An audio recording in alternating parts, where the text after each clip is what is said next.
This episode of the BS Podcast on the Ringer Podcast Network, brought to you by our presenting sponsor, ZipRecruiter. You know it's not smart spending like $130 million on your team, but not getting a good enough bench, and Quinn Cook has to take the biggest shot of your season. You know it is smart? Hiring with ZipRecruiter. ZipRecruiter's powerful technology scans thousands of resumes to find people with the right experience for your job. So effective, 80% of employers who post on ZipRecruiter get a quality candidate throughout the site.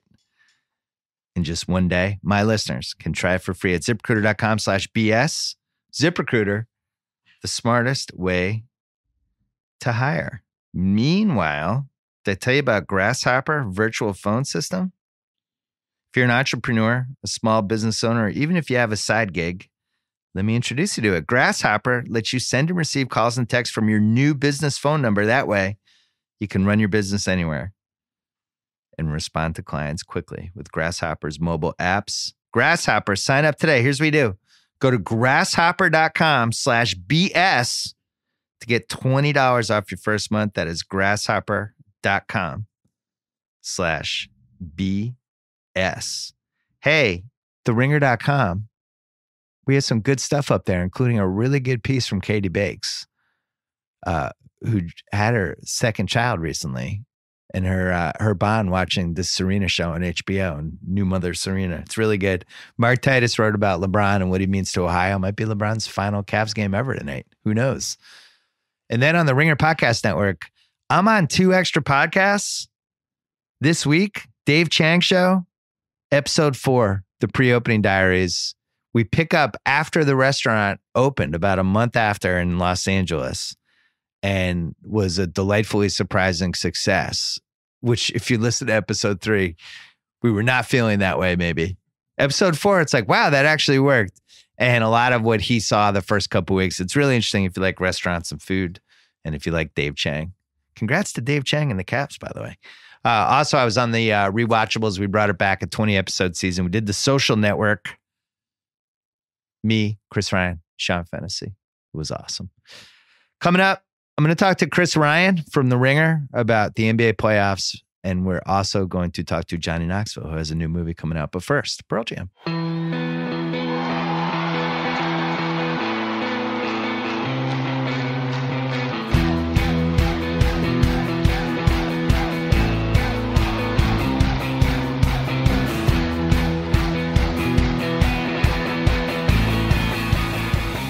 All right, it is Friday, Memorial Day weekend.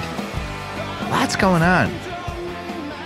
It's one of those weird pods where so much is going to change over the next 48 hours that I almost don't even want to record one. But we have this Johnny Knoxville interview coming up after this. Chris Ryan is here from The Ringer. Hey, Bill. The editorial director, host, one of the hosts of The Ringer NBA show. Bizarre game last night. Yeah. Rockets took a 3-2 lead, but it somehow felt like a loss because Chris Paul definitely got hurt. And woke up this morning saying he wasn't feeling good. Not good. It didn't seem great.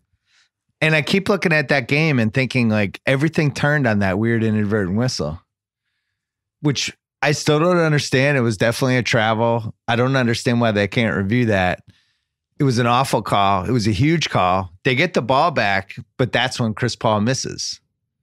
Then it comes back down and Quinn Cook takes the 3 and takes a lot of shit the rest of the night on the internet, fairly and unfairly, because to me, it's like sometimes in these playoff series, like one moment is like a symptom of why this team should not win the title. Yeah. And the Warriors have 5 guys that I trust and nobody else on the roster. And the reality is they win that game if he makes the 3, but he missed the 3 because he's Quinn Cook. And he missed the 3 because they had nobody else to put in that spot. Yeah. Because they only have 5 guys, because they have 7 centers on their roster and all these other dudes, and Caspi didn't work out. And they basically botched last summer. They brought Livingston back. Yeah. They spent a lot of money in Iguodala. They weren't able to get any buyout guys. Why did Philly get Bellinelli and Ilyasova? You could just call him Belly Sova. It's easier. Sova. But like, they didn't get anybody. And that's what ends up to Quinn Cook shooting the biggest 3 of the game. So and maybe the series. Maybe it's a little bit of hubris thinking you can develop the guys yourselves. And maybe it's also, I don't know, that starting lineup is one of the best starting lineups of all time. And then the bench is an art exhibit. It's like an absolute like performance art. Like, what are you doing with all those centers that you're not playing? One of the things I love about the playoffs, when it's a good playoff, sometimes it's not. But in this case, I think this is a really good old school like playoffs where rosters really matter and what you did in the summer matters.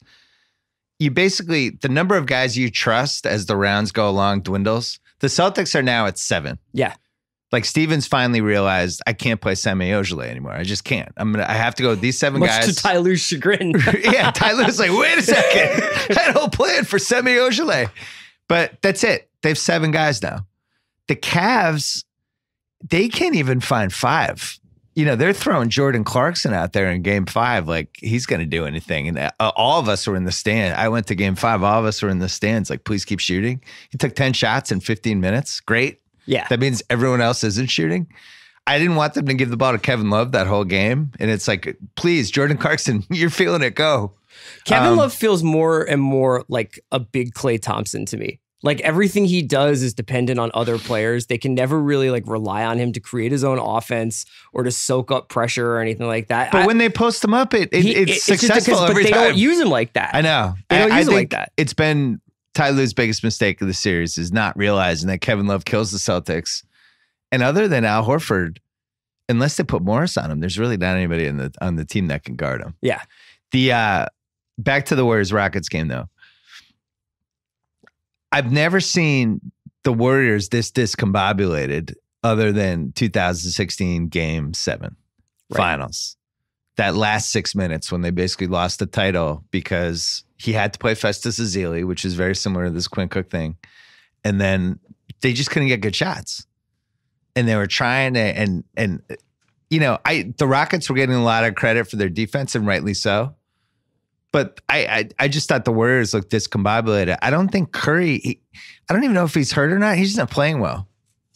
It shouldn't be this hard for him to create offense for himself and other people. The Rockets aren't that good. Yeah. I don't understand it. I also wonder whether or not there's something to the Rockets playing in these tight situations at the end of games. You can see them coming back in like wave after wave of 3 if they're down like 16, something like that. Like the game 6 from a few years ago and against Oklahoma when Klay just went off, right? Yeah. And you can see them kind of holding a lead, being up 22 and just never letting you back in the game. But it does seem like they get a little bit tight when it's a 3-point back and forth lead swing. I felt like last year this wasn't a problem. And this year it does feel like a problem that seems to be growing. The Durant Curry thing doesn't seem as defined this year. And I think this started, you could feel it before the season started when they handed out the rings. Durant was the finals MVP. We left that summer going, that guy's the best player in the league now. And then the ring ceremony and all that stuff. And you could see it was like Steph goes last. Steph gave the speech. This is Steph's team. Mm-hmm. I just thought it was really interesting how they handled it. I remember I mentioned it on a podcast at the time, but they were very, very careful about putting out the perception this is still Steph's team.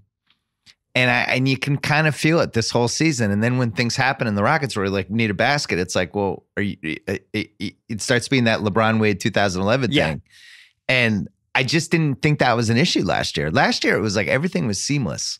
Well, they were probably both playing. They're both pretty healthy going into the playoffs. Obviously, Steph missed some time. It just does feel like their offensive preferences have diverged. Yeah. Steph has a certain way of playing, kind of playing in the flow of the offense and kind of making a lot of his own stuff by dribbling around, going underneath the hoop, coming back out, dribble handoff, come back around on another screen, see what's going on. Kevin, he likes it in Oklahoma and he likes it in Golden State. He likes to get the ball in the wing and just kind of eyeball somebody for a while. Yeah. And I don't know if that obviously works really well most of the time, but right now at nut cutting time, it's tough. And it's tough when Livingston's out there and whoever's guarding him. Like that, the biggest play of that game was the Quinn Cook play where Curry was coming around in the screen. I think they had told Quinn Cook you have to shoot. But if you look at the bottom, like PJ Tucker, I think it was PJ Tucker, he's just standing under the basket because Sean Livingston, you don't have to worry about him. He's just over there.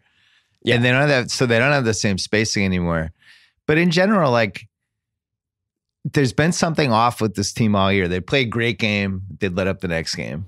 they'd play good for a week and then they'd let up again. And there doesn't seem to be that kind of fundamental need that you could feel from the Rockets in these last 2 games, where these Rockets are like, we might win the title. Yes. I will do anything to win the title. Yes. I will rip my heart out of my own chest. It was a pretty emotional night, obviously, last night in Houston with the Santa Yeah. Fe kids in the crowd, but Harden was on the verge of tears last night. Like, he can taste it. And, yeah. you know, and he was terrible. You win a game when your best player is 0 for 11 from 3. did you ever think that you would be in a world where somebody asked James Harden how they were able to pull it off towards the end of the game, and he was like, we had to rely on our defense again? Yeah. Well, the PJ Tucker thing, he didn't play that well for Toronto in the spring last year, and I think it threw everyone off. I also think it's really tough to just get thrown into a new team and be like, hey, do stuff.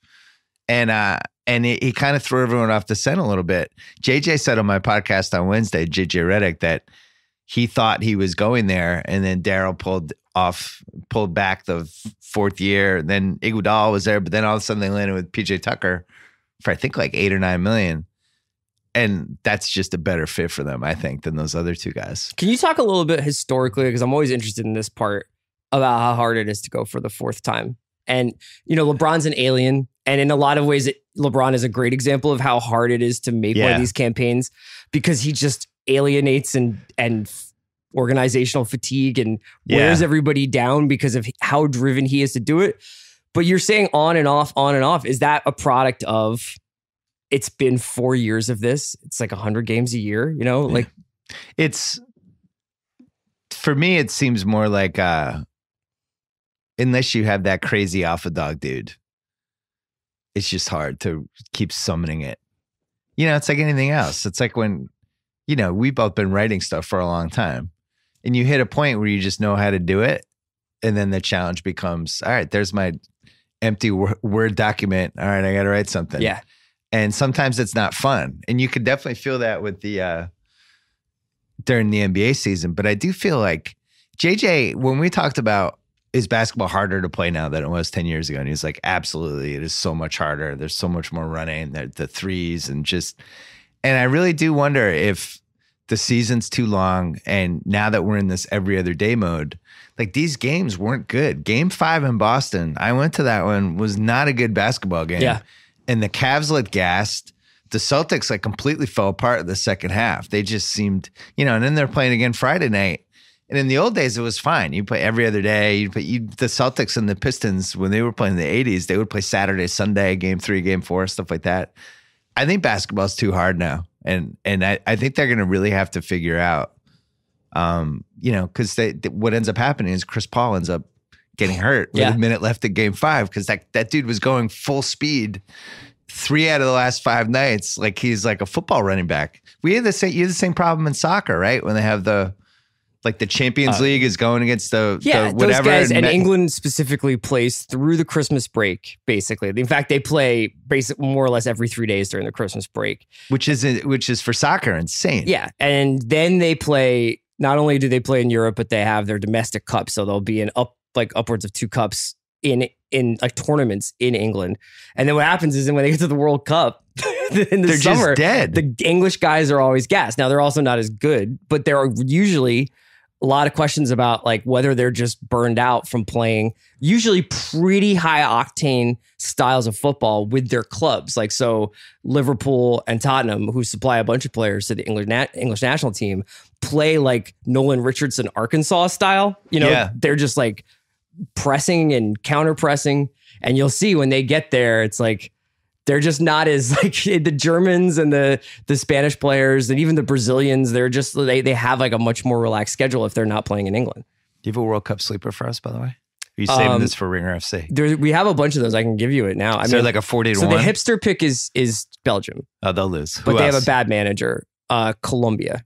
That's O'Hanlon's, and it's starting to like seem pretty. What are the odds tasty for that? It's pretty. They're like, I think it's plus 1,400. I can't remember. It's pretty high. For basketball, the Warriors are still favored in this Rocket series, and I think they're 10-point favorites in Game 6 in a must-win game. This playoffs has had some of the weirdest gambling lines we've ever had. Philly, I think, was favored in every game. Yeah.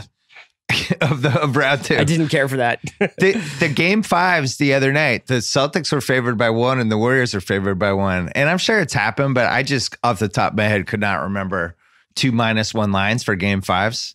Game 5s are usually the scariest and most frightening game, but usually you would at least be like a -4, -5, somebody's whatever. Yeah. And in this case, no. If Chris Paul doesn't come back, the Rockets can't this win. is a wrap, right? As good as Eric Gordon is, they passed that point of just. Do they have a backup guard? They don't really have another. They don't even think of it as a point guard. It's more like a creator. Yeah. So it's basically Gordon and Harden. Are we going to have to see Anderson? I mean, we might. Yeah. I actually think they're a little more fine than people realize just from the offense part. They'll be able to run the same offense with Harden and Gordon. It'll be a lot more ISO. But the problem is you're dusting off people who just haven't played. Right. And that's when it gets dangerous. Like the Cavs doing that with Jordan Clarkson on Wednesday night. It's like, that guy hasn't played in a week and a half. He's supposed to hit open threes in the corner with people yelling at him. To tell you something, he couldn't hit open threes when he was playing 35 minutes a night in LA. The young legs thing is super important. Yeah. The Cavs do not have young legs. And I think you could feel it in that game 5. And then you look at the Warriors dudes. Those guys are all like relatively in their prime, but you mentioned the Miles. And, the 4 straight finals thing, you're right. LeBron's an alien. But the history of this is that 4th year, the team starts breaking down. Mm-hmm. And we saw it over and over again. We saw it with the 2014 Miami Heat. Going back to the 80s, you saw it with the Celts. By 87, they were just shot. Mm-hmm. With the Bulls, we didn't see it because MJ just left after the 3rd year. He didn't want any part of the 4th year. Why he thought that, we'll never know.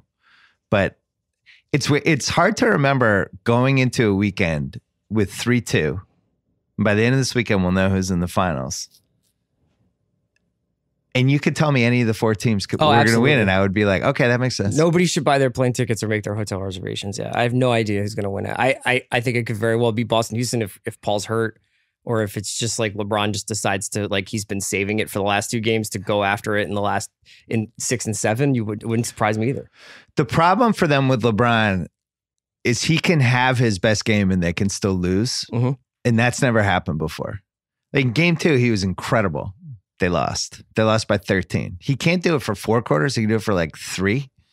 And they might just not be good enough. Now you can tell me they're going to win by 20 tonight. And then you get to 7. And now you're counting on a 20-year-old kid who is by far the best scorer in the team and doesn't seem to totally realize nails that. There. They're really good I'm at just home. saying, 20, 21, irrational confidence dudes who can go either way in any game. And this Celtics team is not a slam dunk in a game 7. What an amazing referendum on home court advantage we're going to get in these conference finals. I know. Let's take a quick break. Let's take a break, talk about Betterment. How do you know you're saving and investing for the life you want?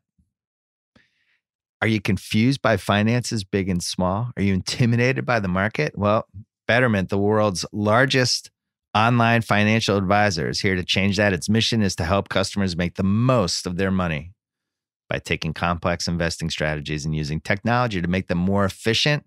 At Betterment, no hidden costs. No matter who you are or how much money you invest, you get everything for one low, transparent management fee.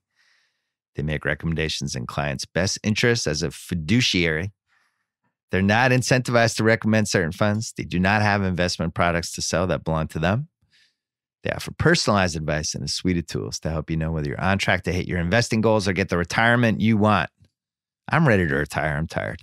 Sign up today, and as a Bill Simmons podcast listener, you can get up to 1 year managed free. What a bonus. I keep giving you stuff. Remember, investing involves risk. For more information, visit betterment.com/BS. That is betterment.com/BS. Back to Chris Ryan. One thing I was thinking about last night. Are we sure Durant's coming back to Golden State next year? Yes. You would know. You're the Durant whisperer. You tell me. I wish I was. I wish I had information like that. I don't know. Last night was the first night when I watched them and thought to myself, It would actually be a great move for him to leave and go to like the Lakers and just have his own team. Just move to Los Angeles. You think now he wants his own team? No, I think he's going to stay there, and I think he's too self-conscious about the whole what would people think if I did this part at this point. Also, isn't he's so his damaged. life incredible there? Isn't he like invested in like 106 apps and just has like an awesome life in Oakland?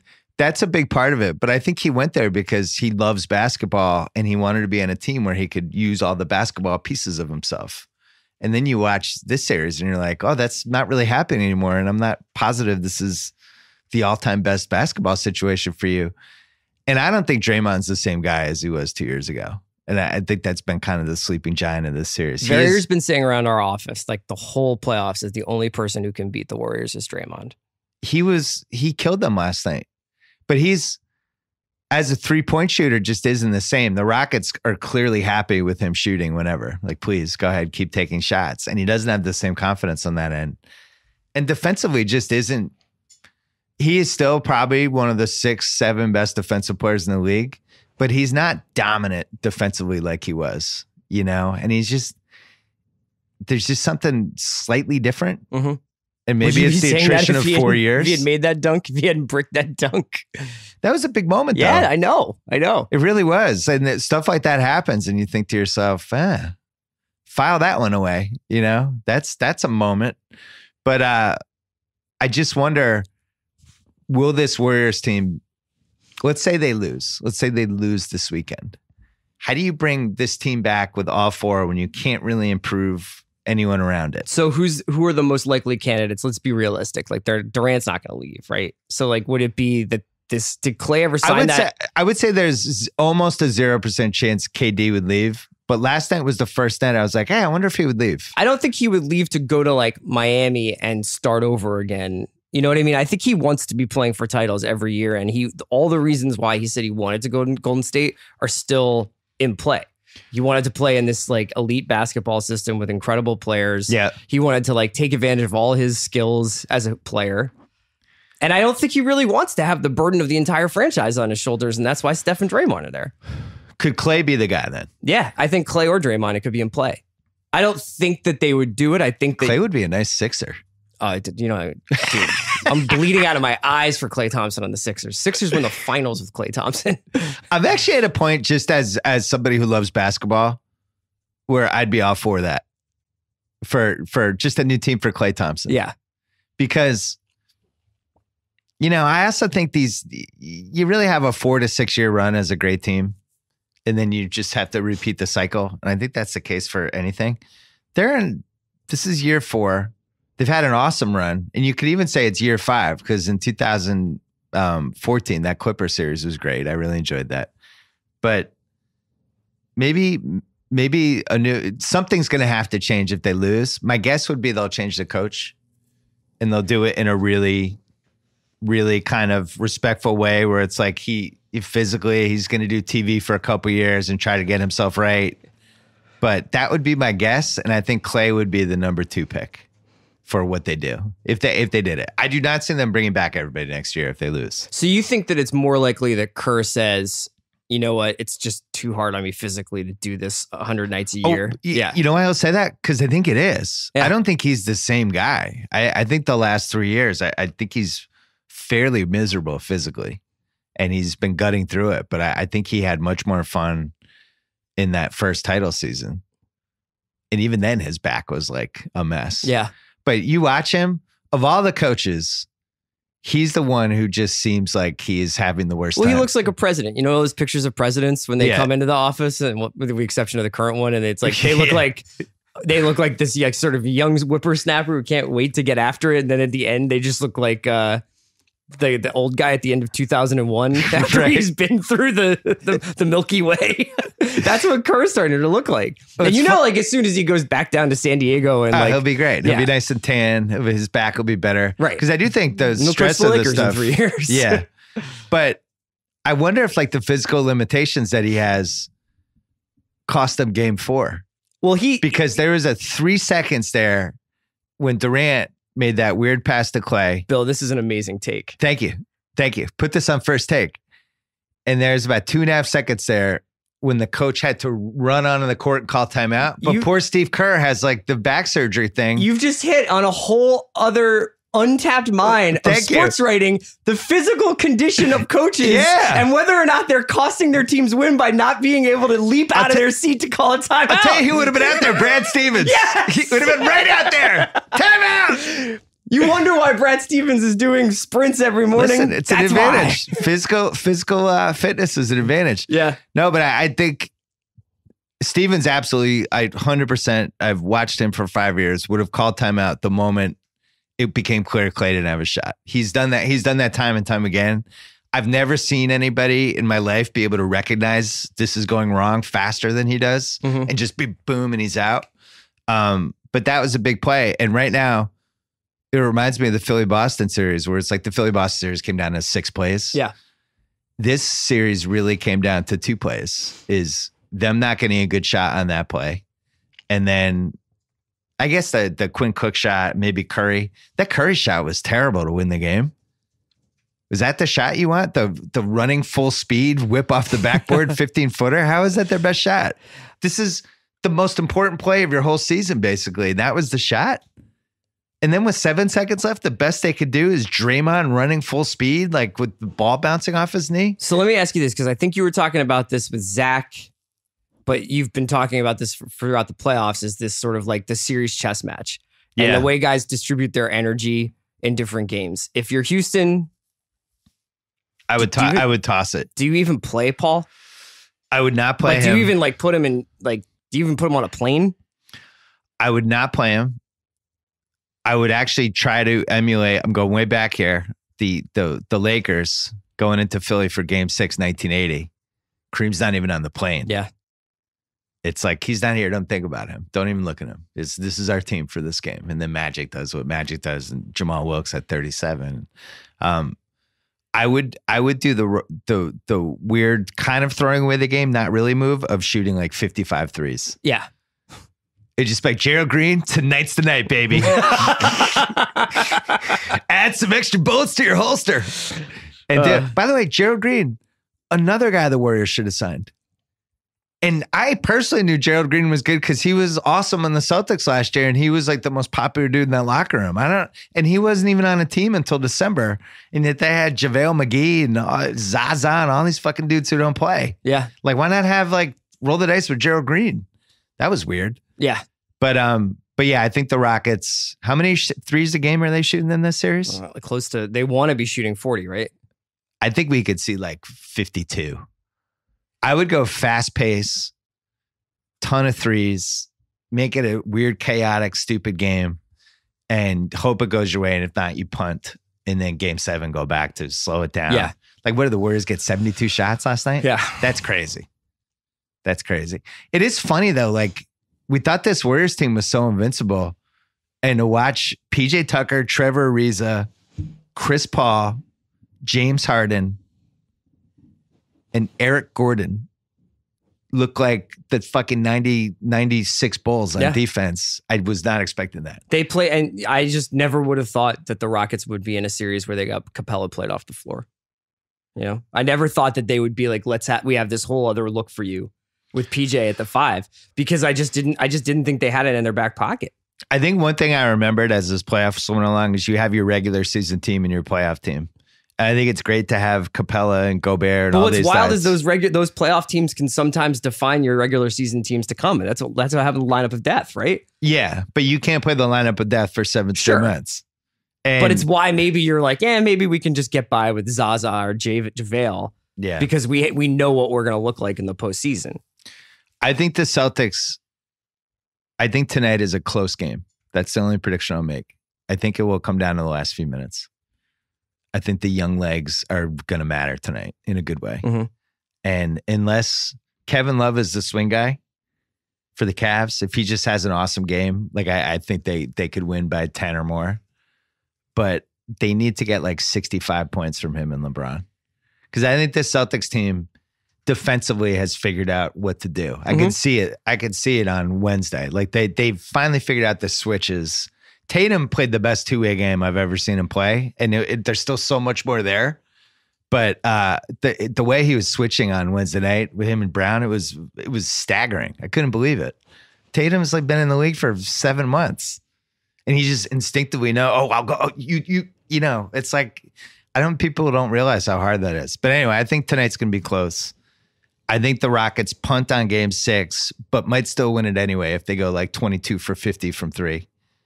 And then I don't think the Warriors can beat the Rockets in Houston if Chris Paul is remotely healthy.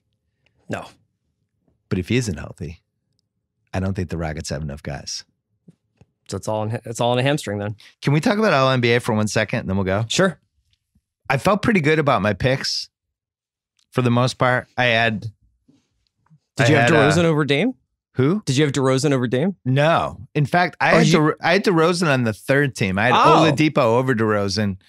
And I kind of can't believe that wasn't how it played out. And I don't understand. Do people watch basketball? I mean, there's 125 voters. It's just like whatever the narrative is in February stays the narrative. Like, Oladipo's better than DeRozan this season. Blog boys, man. I don't know. He just was. He was better. Yeah. He's a better two-way player. He meant more to a much shittier team. They were within like 9 wins of each other, and the supporting cast weren't even close.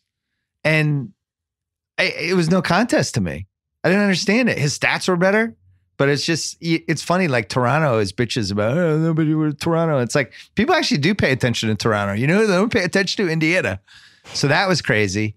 I feel okay about Durant over Giannis for that first forward spot, but I did agonize over that and went back and forth on it. I just felt like Durant shouldn't lose his spot unless it gets taken, almost like a boxer. Yeah. Like, take my spot. You don't just, I didn't love the way he finished the season, but Paul George making the third team was weird to me. I don't need to tell you this, but Ben Simmons was awesome after the All-Star break. Like, he was one of the best 15 players in the league, and I thought that should have been rewarded. I never watched OKC, and other than like a 3-week stretch, was like, wow, Paul George, whoa, holy mackerel. But my big regret was I picked Gobert over Horford for third team All-NBA. Wow, what a sin. Well, I got carried away by the win streak. But the reality is he only played like 58 games or something. Horford played the whole season. His team had a better record. And he's a better basketball player. And the playoffs bore it out, And I do you guys make your votes before the playoffs? Yeah, you do it right after the season. What about Curry? Curry, if you don't play 2/3 of the season, you're out on my ballot.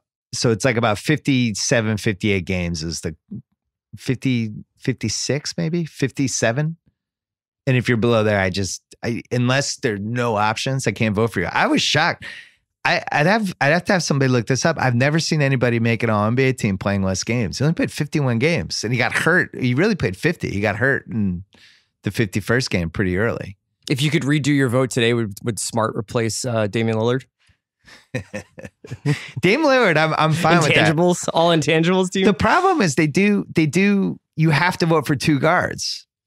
And you have to vote for 2 forwards. So you can't really get creative at all. So it's like there was like 6 forwards. Like LaMarcus Aldridge shouldn't be a second team All-NBA player. Earmuffs over there. He's just not. He's not one of the best 10 players in the league. That's ludicrous. But because they have this stupid thing where you get in, but that's how I ended up with Simmons over George. But I really care about this stuff because when I did my book, I really leaned on these teams to try to figure out who meant what. And every year something was screwed up and didn't make sense. And then you look at this year and people are going to think DeRozan was one of the best 10 players in the league. And he just wasn't. I'm going to ask a question that I really can't believe I'm going to ask. Embiid, second team All-NBA. Congrats. Which one of the Celtics wings makes All-NBA first? As a Celtic. So Tatum, Hayward, or Brown? Oh, that's interesting because you threw Hayward in there. Yeah. I just think Tatum is going to be unbelievable. It's really disappointing for me personally. The biggest thing that's changed about these Celtics playoff games from round 1 to round 3 is the Tatum reactions in the crowd. Like it's on. Is he growing? Do you think is he like, I know it? No. That's the frustrated thing. He has no idea. Yeah. He's like it's like watching my daughter play soccer where it's like, just turn around and shoot. You're going to score. Yeah. And they just don't get it yet. But I don't know what the ceiling is anymore. he does things during games where you're just like, oh my God, what was that? But I do think, there's it can happen fast. Remember Durant that first year in Seattle? He shot like 40%. He was playing 2-guard. He's getting 20 a game, but he was on a bad team playing 40 minutes. And people were like, he's not strong enough. But you could see the seeds of something. Mm-hmm. I think Tatum is actually further along this season with all the reps he's getting than Durant was. But within 2 years, Durant was at 30 a game. And people are like, what the fuck? How is he averaging 30 a game? I think it happens fast. Tatum has all the shots already. And it's funny. Like, I just think he's one of the 5 most untradeable guys now. I really do. It's like Giannis, Davis, BS, Tatum. Who'd be the 5th?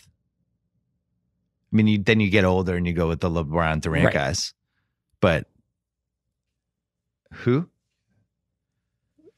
Oh, Towns? I would have Towns 5th on that list because he's closer to the max He's also extension. increasingly tradable, apparently. Yeah, but I mean, at least the rumors. The thing that I'm eyeballing, and then we'll hit Johnny Knoxville up. This Doncic thing is insane to me. The slip. This is a bunch of bullshit, though, isn't it? I don't know. This is like, if he falls out of the top 4, you're going to see one of the smart teams, and I think we only have about 4 of them. And the Celtics actually have the assets to do this. You'd be like, oh, really? He's going to drop out of the top 4? Here's all of our stuff. We'll take him. Yeah. Like, somebody smart is going to be like, this is the craziest thing ever. I think my favorite thing about it is definitely the panic about his diet. That he likes to go to the Hard Rock Cafe in Madrid. He's 18. I know. He's 5 years older than my daughter. This is ridiculous. He's 2 years younger than Jason Tatum, who's like a I actually fucking think it's baby. weirder when younger guys like that are like, I only drink chia smoothies. It's like, no, it's like, this is the time in your life where you can eat literally mozzarella sticks 24 hours a day and still look like that. Yeah, seriously. Well, you can do People that in 5 years from now. It's like, what's the matter with eating Chick-fil-A all day long? Yeah. You'll be fine. Chick-fil-A is not what's wrong with Markelle Fultz. When you're 18, you're ordering pizza at 3 a.m. and having like a pepperoni and It's sausage. my 3rd pizza of the day. And it's greasy. I think it's one of the craziest. I just can't believe this. And it really does. I rarely go out on a limb with draft picks, especially young guys. So if I do it, I'm really adamant. And like, I think Durant was an example, Curry, Anthony Davis, but that was easy. There's certain guys where you're just like, why are we arguing about this? Yeah, right. Right. And this is one of those guys. This is crazy. Go watch the YouTube things. He's out there playing against fucking 32-year-old dudes in hostile environments, and he's making crunch time plays. The Sharks and Chow Memorial All-Star team. Rudy Fernandez out there. He's got multiple like go-to shots already. And he's got step backs, and he's like the highest level passer you could have, and he can create his own shot. It's like, what are you guys talking about? Yeah. How are you not the number 1 pick? I can't believe Phoenix is going to take him. We want to do Ayton because he's like, even though he doesn't like playing defense. Yeah. Yeah. Wait, how many centers have we seen in the Final Four here? It's crazy. If I was a Phoenix fan and I felt like they might take the center over Luka, I honestly, I'd like start a website and I would just make my campaign. It's like, please stop. Don't do this. No. Chris Ryan, Ringer FC. Thanks, Bill. World Cup? When is it? We're going to start. We'll have a couple of preview shows, but then we'll be going pretty much every day for about 25 minutes a day after the games. You can catch us after the 3rd game. First round is triple headers every day. Just do gambling every day. Sure. Just promise me. Like 5 minutes of this team's going to win and here are the odds and make this bet. There's a lot of money out there to win. There's a lot of money out there to win. The Kevin De Bruyne player of the tournament. I don't know who that is. Well, there you go. I don't know who any of these people are. Thanks, Chris Ryan. Hey, wedding season is upon us. I feel like wedding season never ends, but now it's really upon us. And when you're bringing a date, you want to look fresh. That's where the blacktux.com comes in. It lets you rent awesome suits and tuxedos in all styles online. Take your style to the next level in funky, cool options like the Emerald Shawl Tuxedo. I don't even know what that is. That sounds fantastic. Blow it out for one big time event. With free home try-on, you can feel the quality and see the fit months before your event. After ordering, your suit will arrive 14 days before the event. If anything is less than perfect, the Black Tux will send you a replacement right away. Wear it, turn heads, send it back 3 days later. It's that easy. Shipping is free both ways. We've had a bunch of Ringer people use this. I might make nephew Kyle just wear something from the Black Tux when I do my Friday podcast to mix it up. It'll put a little hop in my step. To get $20 off your first purchase or your next purchase or any purchase, visit theblacktux.com/BS. That's theblacktux.com/BS for $20 off your purchase. The Black Tux. Premium rental suits and tuxedos delivered. Now, here's an interview we did last week with Johnny Knoxville. It's a new movie coming out. Has never been on the BS podcast before. Here it is. I don't know how this has never happened. I've had this podcast for 11 years. I run into him at a variety of places. And I don't know. It was like just on my, someday we'll have Knoxville. And then now it's finally here, 2018. Well, it's an honor to be here. Yeah. Been following you. God, when did you come into my life? 2000? When was Jackass? 2000? 2001 was the movie. So yeah, around 2000. What is Jackass? How does that happen in 2018? That's just you guys on YouTube and it's a completely different career path, right? We came along pre-internet, which was great. Yeah. You stood out. You stand out more in the pre-internet, when something's on MTV, it's like, boom. Yeah, and I mean, people were doing skate videos back then, but it hadn't really come to TV yet. So we got under the line that way as well. Right. Now everyone, like you said, on YouTube is doing it. And it's just like, eh.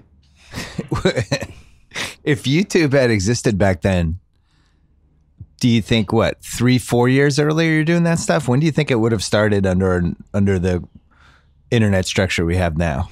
Well, Instagram, all these things. I would think since, it was me, Jeff Tremaine, and Spike Jones, we created it. I think Spike would have found the best place for us. Yeah. Because like some people just see part of the field. Spike sees the whole field. So we would have wound up where we needed to be with him. Yeah. How'd you get to know him? Jeff Tremaine went to high school with him in Maryland, and we were trying to figure out a show to do. And Jeff said, well, why don't we call Spike? And we told him our idea for the show, and Spike's like, how about make it more like the Big Brother videos, which we were already doing. Yeah. And it's like, oh, you mean, yeah, that's a good idea. Just do what we're already doing. What were your influences at that point? Everybody has influences. What was affecting you guys when you're coming up with a vision for everything you were thinking about? Well, just what influenced me in my life. The biggest influence would be my father. Yeah. And my mom and sisters had a lot to do with it as well. Of course, I love Mel Brooks and revere his comedy, but I was the baby of the family. Yeah. And my sisters were 8 and 10 years older. My father told me, you was one of them M&M babies. I'm like, what's that, Dad? He goes, you came between menstruation and menopause. Best part of you ran down your mama's crack, boy. Oh, and then my mom would go, oh, honey, it did not. Which is like, Mom, if you didn't dignify it with that response, right. I would have thought it was just another funny line Dad said. Yeah. But I was born with a club foot, so I think that happened. Anyway, my father was always pranking people growing up. He had a tire company where he pranked all his employees, all his friends, would stage gunfights at the Christmas parties or send them letters from the VD clinic saying they contracted a venereal disease. You would give them X-Lax milkshakes. Yeah. And my mom, she loved chaos. She loved she had just a short fuse, and she just loved creating chaos. And my sisters, since I was the baby, they and my father were always putting me up to naughtiness. So I was bred and raised to be a little shithead. To be a shit-stirring performer. Yeah. Yes, that's what I did. Yeah. I just wanted to make them laugh, so I would do whatever they said. Right. And so I was just programmed from an early age. Like at 3 or 4 years old, I would walk in a room full of men and everyone would cover their nuts. Because my dad is like, hey boy, go hit him in the cods. Go get him a cod shot. And I had to windmill some guy and bring him to his knees. I just thought that's how you said hello. Right. So I had no choice in becoming what I became. Did you go to college? My mom wanted me to go to college, and Because I was going to say college sounds like this would have been really perfect for this in a lot of different ways. Because really all you do is fuck with each other in college. I wanted to play. I was going to play baseball in college, but I blew my arm out my senior season, so I was like, I'll go to Hollywood instead. I don't know why I thought I could do that. Ignorance, youth, adrenaline. And that was it. And I went to an acting academy, the American Academy of Dramatic Arts, for a few weeks, and I took a couple of classes in college, but I just wasn't interested.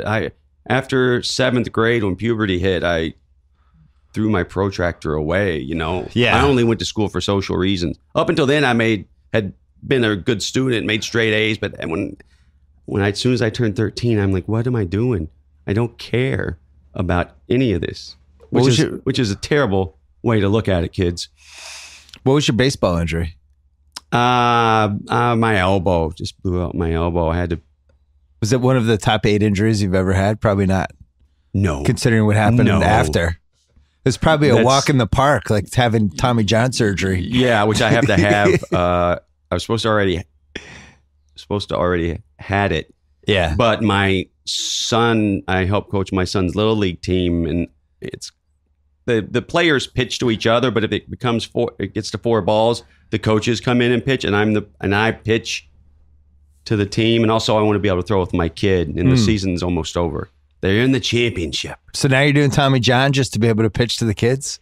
This is very noble by you. Well, no, I was talking to my doctor about it, and I'm like, I was a pitcher, and just being able to throw is very important to me. Yeah. It's a weird thing, but it's like a manly thing. You want to be able to I'm catch not with your very manly kids. at all. Like I grew up with sisters, so you just want to have I'm a not catch the with your most kid. butch guy, but I love throwing baseball. Yeah, and I used to be pretty good at it, so I want to be able to do that. And there's something about, as you get older, you always want to know you can go outside and wing a baseball and a football. Like that when you hit that point where you're like, I can't throw a football, I feel like at that point, just shoot me in the head. Yeah, it's something I enjoy, so I'll have the surgery. I don't care. You should do maybe some PEDs. Maybe there's a lot of things you could do. Yeah. I used to, in high school, my senior year, our team wasn't that great, and so we all got on steroids. We all... Seriously? Yeah. The whole, most of the team. Like I was taking Decadurabolin, which was by shot. My knucklehead buddy would give me a shot, and he asked me to give him a shot of it once, and I just couldn't do it. I was just basically stabbing him in his ass because I was like, no, like 4 times. He's like, I'll give it to myself. But I did it for those 6 weeks. And what were the results? We still went 1-11. The result was in the 3rd game of the year, I broke my ankle in a pep rally. And a cheerleader fell on it, and all that hard work I had done, all those drugs and all that hard work I had done that summer went out the window because a 98-pound cheerleader fell on my ankle and broke it. I still played that night, but I wasn't that effective. So you made it through high school baseball with a broken ankle, and you blew out your arm. Yeah, well, by the time baseball came around, my my ankle had healed, but I had to pitch so much that year that my elbow just went. How old's your son in Little League? He's 8. Oh, because my son's in the 10, and it's weird. They monitor the innings, but not the pitch counts, which I don't understand. That so doesn't make the one any kid out sense there at who's all. starting at the 75 pitch inning, just getting racked. But my son can have 2, 1, 2, 3 innings. He has to come out. That's a terrible. It's idiotic. Rule. He'll have my son will pitch 2 innings and it'll be like 23 pitches and he's done. And then the next kid comes in. He's good then. My son's a good pitcher. I don't know. He learned how from video games. He learned how to change speeds and stuff from playing Major League Baseball, the show.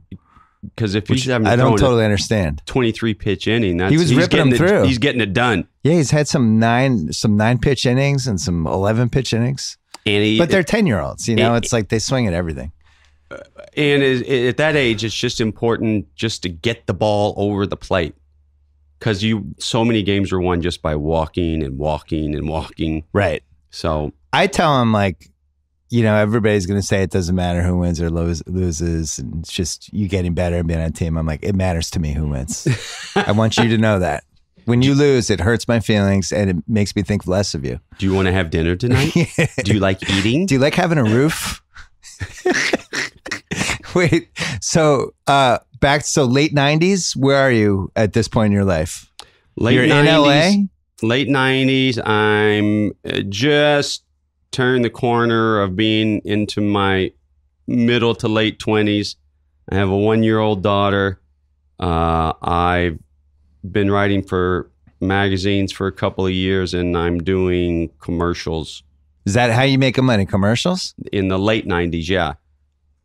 From the early 90s, I was just working in restaurants or doing PA work or whatever I could to make ends meet. And then you meet, or you didn't meet, you knew him, but Spike, and then Jackass Forums, and then I knew Spike a little before we called him to do the show. He directed some videos for one of my friends' band, Wax. So I would see Spike around, and we knew each other, but I didn't have the balls to call him and say, let's do a show together. How'd you find some of the other people? Most of the guys were writing for Big Brother magazine. It's the skateboarding mag we came out of, and Jeff Tremaine was the editor of the mag. Got it. And we blamed Dave England for Aaron McGeehee because we were shooting the pilot up there, and he's like, "Hey, can I bring this guy I know along?" We're like, "Sure." Actually, Aaron has gotten some brilliant footage for us. We just like to give him hell. And Preston was a friend of mine who was bagging jewelry for my then wife's jewelry company. He was sitting on my couch when I got the show. I'm like, "You want to be on the show?" Yeah. Sure. So. But everybody who's on it had a certain level of crazy. Yeah. I don't know. Are you like a craziness scout? Like you just kind of knew you could look in somebody's eyes and know that they were just right? Yeah, all the guys are pretty excitable, and yeah, you can look in their eyes. Just kind of know. And know. Yeah, I don't know. My father hung around crazy characters, so you just as kind of well, know. And that's what I was raised in. Like everyone in his tire shop, you know, ass kicking Robert. We had one guy, W.W. Woodrow Wilson, Boxcar Johnson Jr., Big George. Boxcar, by the way, was always getting arrested for something, just the stupidest things. So I just grew up in that atmosphere, and it's just all very normal to me. That's why you like Kimmel and Sal. They also appreciate crazy people. Oh my God. They want to have lots of crazy people around them at all times. I mean, talk about some good hires. Kimmel has some good hires over there. It's a cast of characters. It's amazing. It's unbelievable. And I give him hell about it, and he just throws it right back at me, and I have no defense. You know, I moved out here. I lived in the East Coast my whole life. Then I moved out here to write for his show. And I ended up in an office with Sal and Tony Barbieri. That was my office. Every day, 5 days a week. And both of those guys, there was no concept of just sitting at the desk working quietly. Oh, no. There's not a lot of respecting there was personal space. No respect. No. Tony just playing his music, getting upset if you didn't want him to play music because you're writing something. Sal would wait for people to leave their desk, and then he would go on and send emails from the people. Oh, yeah. That was a classic Sal. Good. So you'd have to like log out every time you left your desk, even if it was to go in the other room for 15 seconds. Yeah. Because he would log on and he would be like, you know, he's the talent coordinator. He would just email from your email. I don't know who the hell you think you are. Oh, yeah. And then you get this email back. What? It'd be like, and so then eventually it'd just be like Sal, and then they'd be like, oh, okay, I get. Like they would just know. We do that with phones. Like if someone leaves their phone unattended, you just get on it, send the worst thing to the most powerful person or the one that gets the angriest on that, whoever in there. And then what I do after is if they see me with the phone, I'll erase the sent and in the trash. Right. So they don't know who to call and apologize to, and then until they get the angry or confused email back. Yeah, we don't allow that stuff here in our company because, the millennials are very sensitive. Right, they get a pranky text and they'd be upset for like a month and a half. Yeah, it is. People are really sensitive. People are very days. sensitive now. It's a different time. Yeah. I remember when Jackass hit, it was still that era of MTV when you watch commercials. Right. Because we hadn't really perfected the DVR technology yet. I think TiVo was there. Not a lot of people had it yet, but it certainly wasn't like it is now where you just tape a show and zip through it. Right. And it was like, Beavis and Butthead and The Real World, all those shows you'd watch and you just kind of sit there for 3 minutes. And I remember the Jackass, that first season, first of all, being like, oh my God, what is this? And then you would actually sit through the commercials. It'd be like, is there more? Are they going to come back for 2 more minutes? And now it's just different. Everything's on demand and it'd be like, what's their next name? Boom, go to the next one, go to the next one. There was actually like anticipation that would build during the show. Yeah. Yeah, I kind of miss that. Yeah, I kind of miss that a little bit. Yeah. That's kind of like the nostalgia for Action Point. It's like it's about a, and I'm not trying to like go to the movie, but it was just, this was the most dangerous theme park of all time, and you understand why that can't exist today. Yeah. But you like wish 10% wish. Yeah. Yeah. You wish it was like that still, because everything is just so your fun is, governed now and legislated, and all the lawyers but back then it was just fast, faster, and disaster. Well, we were forced to rely on our own resources a lot as kids. We're around the same age. We were on our own all the time. Yeah. Oh, yeah. With what was good, what was bad, what was safe, what was not safe. Yeah. Should we go here? Should we go there? And now everything is decided for the kids. Like the level of protection is. Oh, absolutely. I mean, I do with my kids. I would never. What's your oldest kid?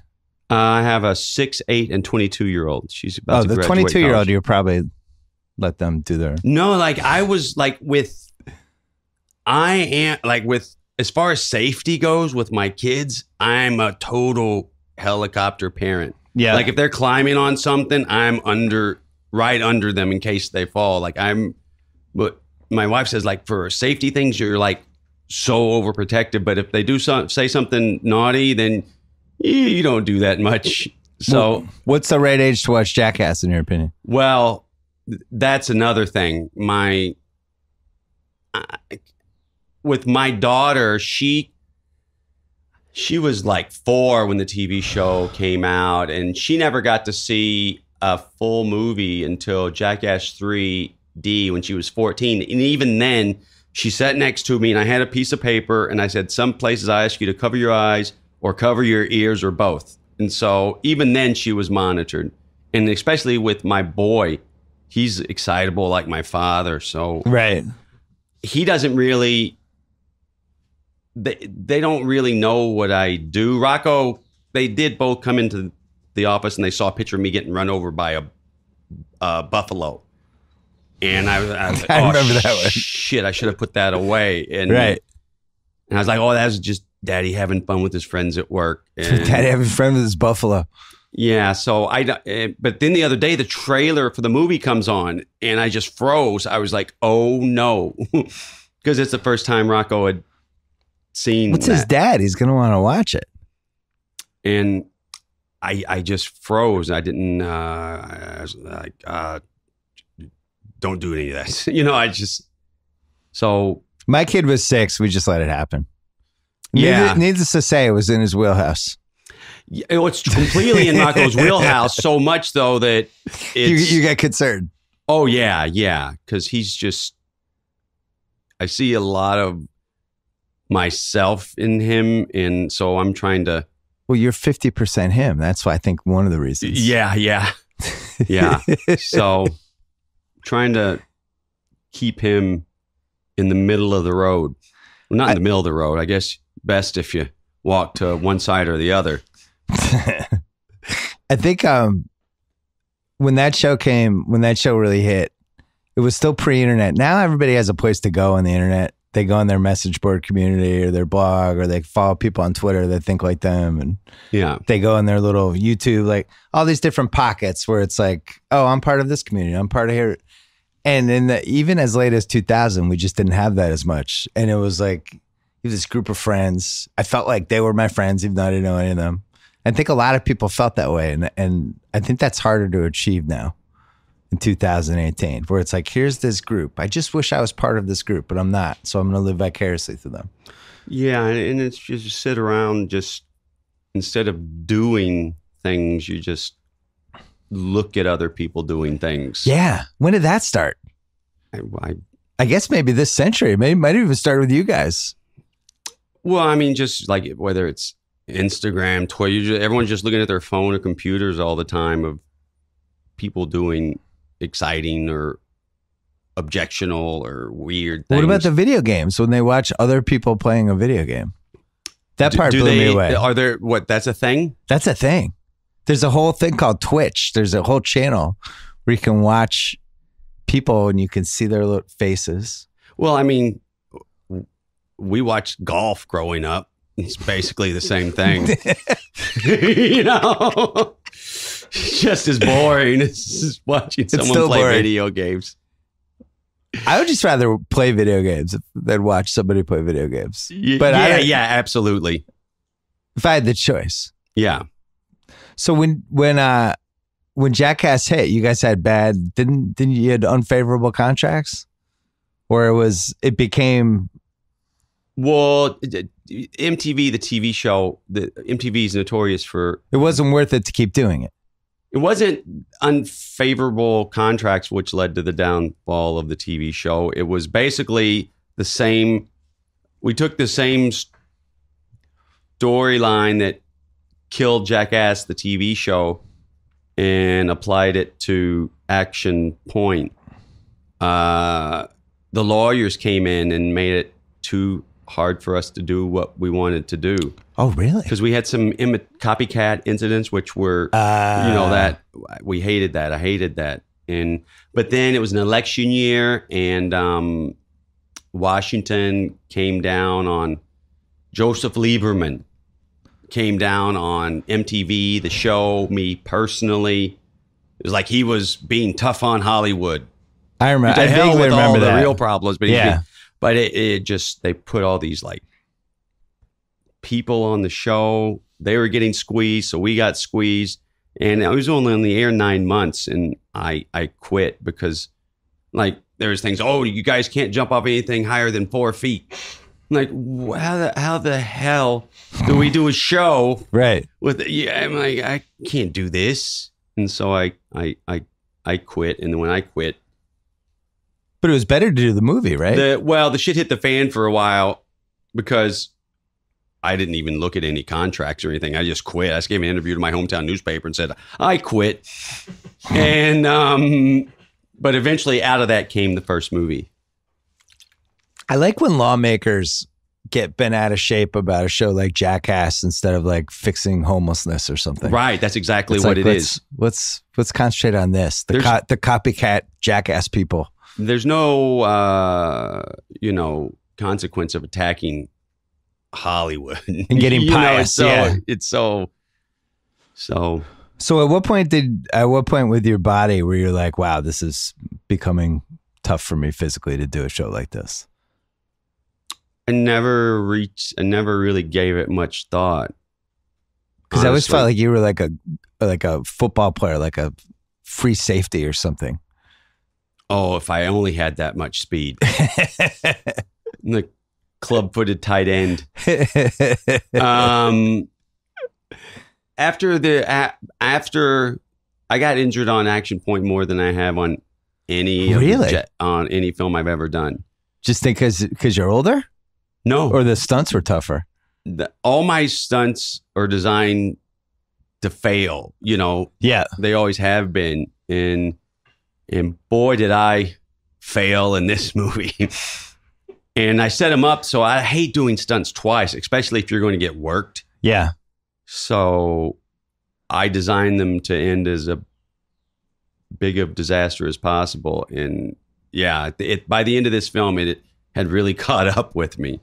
What was the one that had the harrowing water slide? Was that Action Park, or was that the other one in New Jersey?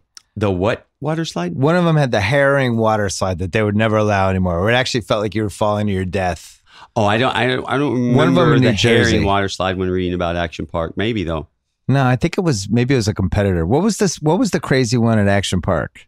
Well, any ride you got on at Action Park I mean, was other than all the insane rides. because the owner, Gene Mulvihill, is like, you know what? Let's not hassle the kids with a bunch of rules. Let's leave safety up to them. Yeah. And oftentimes, if you thought of the ride, he'd just let you build it.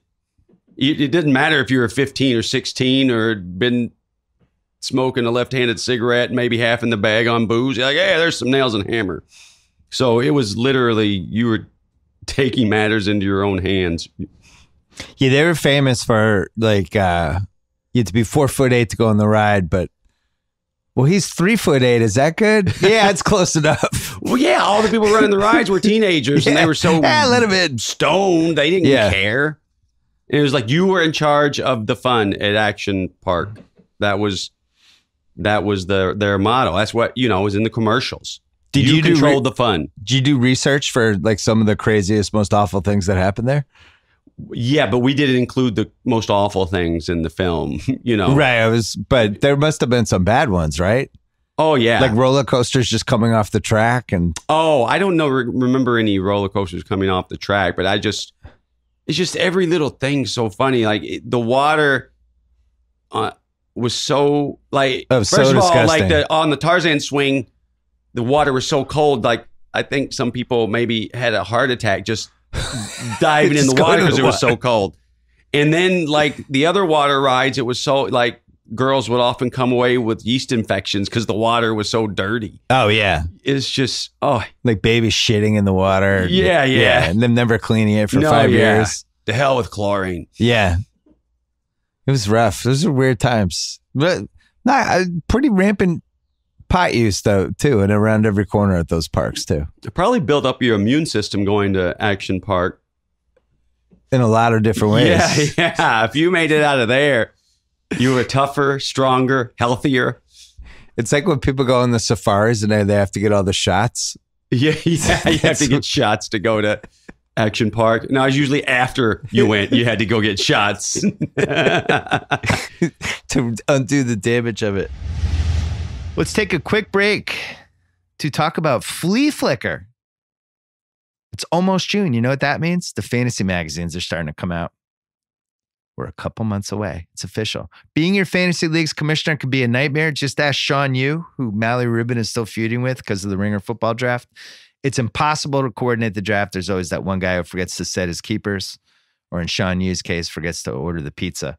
If your fantasy site makes managing your league difficult, switch to the site built for commissioners by commissioners, Flea Flicker. With both email and live drafts, year-round access, taxi squads, the perfect platform for dynasty and keeper leagues, lightning fast live scoring, reliable rankings, projections, clean interface, powerful commissioner tools, new mobile apps, 125 scoring rules, 12 positions for customization. They just launched a one-click import tool for ESPN leagues. Move your ESPN league to Flea Flicker instantly. It's 100% free. Find out why thousands of leagues have switched to Flea Flicker. Your league will thank you. Go to fleaflicker.com/BS. FLEA flicker.com/BS. One more time, fleaflicker.com/BS. I'm going to make Cousin Sal join this thing. Anyway, here's Johnny Knoxville. When you started making movies, you made a movie called The Ringer, which is what we ended up naming this whole company. Oh, all right. The Ringer. And we had a bunch of names after I left the ESPN and we were forming this place. And we had a bunch of names trying to figure out what we'd call it. And one of the ones we really liked were The Ringer. And that's great. So we Google it and the movie you made came up. but nothing really else. But the movie was like what, like 10 years ago? 2003 or 4? Yeah. And we're like, it was a long time ago. And when we put it out, we just didn't know. We didn't know. People were like, fuck you, that's the Knoxville movie. It was fine. No. Yeah, it was good. Lawyers didn't come in and ruin anything for you? No. It was all good. It was good. That's but it good. was, we were worried. But I bought on eBay, there was the Ringer hat. Oh, merchandise. There's like a red one, that you guys made. So I was like wearing that. I was like, hey, we have hats already. It was like, no, we didn't. It was just you can just piggyback on that merchandising. It was for the movie though. Then you came back and did a couple other Jackass movies, right? Yeah.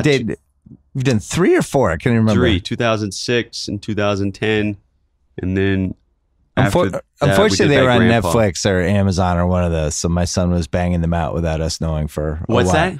But they were on like one of the streamings, like Netflix Right. or Amazon. And there was like this 6-month window with our son where we didn't realize that he was as good at navigating around like the Right, Netflix right. menu as you realized. And Yeah. he's like, what are you watching? Nothing. They're horrible liars at this They really age. are. They're pathological They liars. cannot. Well, they cannot do it well. Right. It's like you can like They'd be terrible poker players. my son. It would like he's like, but I'm a terrible poker player. Yeah. So my daughter, she's pretty decent at covering herself. But Rocco's just an open book. My son has this thing with his jaw that he does that we always know when he's lying. He's like, what? And it's like, I hope he doesn't Gets like listen to lying. this podcast. No, he 'cause then definitely will won't. know not to do it. He definitely won't. He definitely won't listen to it. I did tell him you're coming in, and he did want to know if you're ever coming out of Jackass retirement or if that was it. I don't know. It's a possibility. I told him you never know. I've been surprised by athletes who've come back, TV shows that came back. Ralph Macchio and William Zabka are back. I know. You just never know. You never know who's coming back. I haven't got around to watching that. I gotta yet. say, it was like shockingly good. I heard that from Yeah. so many people that it's really good. It was really good. It was like a continuation because that's like our era, Yeah. the Karate Kid. And it was like kind of picks up where it left off 30 years later with these characters that I didn't realize I still cared about. We're going to get a lot of shows picking it up back up. I think, yeah. You know, I think some we're going to be psyched on. Most we're not. it's not going to be great. There's a couple, though. There's some big, like Cheers couldn't come back with the same cast, but I think the idea could come back. Yeah. Yeah. Like they could modernize that. But then there's other ones where you could take the characters and like they would never do this, but could these random movies that we cared about, like Dazed and Confused and Swingers, could those come back 20 years later? We're like, hey, it's Swingers again. And Double Down Trent is now, and you basically like try to parody what's happened to Vince Vaughn and John Favreau since then. There's cool ideas out there. The idea, the film, first a film and then it's a television show. I like that idea. I don't know why I prefer it more than opposite a television show becoming a film 30 years later. But Binge watching is fun. oh yeah, I do. You can that. kind of like 2/3 watch it, but not devote your full mental energy to it. I do. Yeah, like I was one of those people who never seen The Wire before. Oh yeah. It was like everyone's like, "Oh, The Wire," or I'm like, "Oh, fuck you." And I watched the first 2 or 3 episodes with my wife, and the first 2 or 3 episodes, I'm like, yeah, it's all right, it's all right. But something, I don't know what it was, something clicked, and by the 4th episode, I'm like, we have to watch this Yeah. all the way through within 2 weeks. Yeah. So I I'm not- understand binge watching. Yeah. I mean, I remember I didn't watch 24 initially, and then the DVD came out, and me and my wife plowed through them. And those were kind of the early binge watches when the TV series DVDs Right. would Yeah. come out. But have you gotten crazy streaming offers to bring back different things? Because this is a good era for content right now.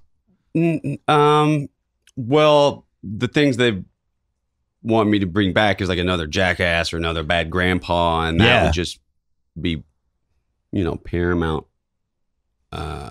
wanted me to do that. The guys were up for it too, though. So, and it's always up to us because we put everything on the line in those films, and Yeah. everybody has to really want to do it to do that. You can't go in halfway. Is there You're going one, to get hurt, but if you don't commit, you're going to get really hurt. right? Is there one thing when you look back you can't believe that you guys did? Like you were like, wow, that was nuts. Why did we do that? Yeah, I mean, it's tough though, because if you're doing that kind of thing, then you probably don't know where the line is. Right. And I officially lost where the line is in Action Point. I did there. We did in Jackass as well too, though, because as soon as there's one line, oh, there's another one. Well, it's like professional wrestling a little bit when they kept climbing higher and higher and doing these jumps. And then at some point they're climbing on these scaffolds that are 40 feet over the ring and diving on each other. And at some point it's like, you're probably going to die if you do that. Yeah. You hit some point that you just can't do it anymore. Is just watching the X Games, I get anxiety because I mean that just keeps getting bigger and bigger and bigger. Well, I wonder now this generation that's coming in is now an entire generation removed from X Games, Tony Hawk, that original Kelly Slater surf crew. I mean, that's all that stuff is 15 to 20 plus years ago. And all these people are now coming in 18, 19, they don't even know what life was like before that. Yeah, but I mean, that's the way it is with every generation. But I would say that's a good thing, though. Yeah. A lot of people learn from at this point. Learn from? I don't know. To emulate. The what? To emulate those guys? Just all different types of guys. Yeah, but I mean, as far as sports, it keeps, you're emulating what's going on today, and like the tricks that were insane a few years ago, everyone's passed that by now. I think it's helped with the NBA.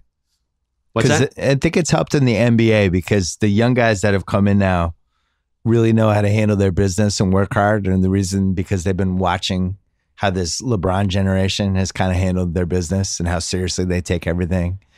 And, you know, the amount of time they put in their bodies and their Instagramming these 7 a.m. workouts. And then these new guys are coming in and they're like, yeah, that's how you kind of handle your business. Because I saw some crazy statistic of, I don't know if it was the NFL, the NBA, like 75, 80% of the athletes are broke just a few years after. Yeah, we did a 30-30 about that. Is that still, are they better with their, I think it's athletes getting better with their money? Yeah, now? I think it's getting better. There was a stretch there in the 90s and 2000s when the education's better. You know, back then you'd sign a $10 million deal and you would think it was actually $10 million.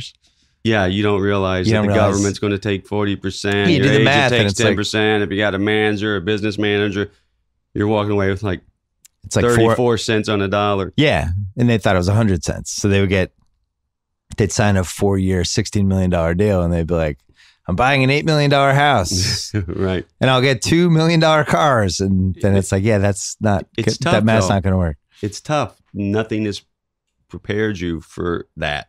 Yeah. So, yeah, hopefully. How long you been in LA now? Over 2 decades? I came out in the summer of 89. Oh, 3 decades. Went back for the winter of 89. Then I came back for good in January of 90. So, did you think you'd be out here for this long? Because I'm always amazed. I've been here 15 years and I can't believe I've been here this long. I was going to be here until something happened. Right. I wasn't leaving until like a murder? Yeah. Until I made it. Yeah. Like there was no backup plan. So I'm like, I'm here. I'm going to be here until something happens. And so I never thought about it, the location, much more than that. And you're here for good now? I don't know. I kind of take things as they come. Who else is in Action Point? Oh, Chris Pontius is in Action Point, and he absolutely steals the movie. He is so fucking funny on screen, and as soon as they say cut, he's just as funny. He's just really obsessed with hatchets and his character was obsessed. He was constantly like making spears for the makeup ladies and actors and actresses. Nobody asked for Making a spear. spears? Spears. He was whittling like 8-foot long spear, very sharp.